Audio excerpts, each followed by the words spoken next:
বলুন, আপনার তো এই কানটাতে পর্দা ফুটো ছিল, আগে অপারেশন হয়েছিল বহু বছর আগে, তারপর আবার সেটা পর্দাটা ফুটো হয়।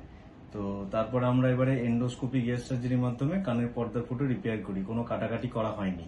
তাতে আপনি কিরকম এক্সপিরিয়েন্স ছিল এবং কিরকম বুঝেছেন সেটা? এবার অপারেশন করে আমার কোনো মানে ব্যথা যন্ত্রণা মাথা ঘোরা কিছু হয়নি, শারীরিক দুর্বলতাও সেরকম কিছু হয়নি। মানে মানে খুবই ভালো, মনে হচ্ছে না যে আমার মানে কোনো সার্জারি হয়েছে। আমি খুব ভালো আছি এখন। আপনি এরকম পেশেন্টদের জন্য আর কি বলতে চান? এরকম পেশেন্টদের জন্য বলবো তাড়াতাড়ি আপনার কাছে এসে চিকিৎসা করাতে, বা মানে মানে এই যে নতুন যে পদ্ধতি এন্ডোস্কোপিক সার্জারি, এই পদ্ধতিতে করতে।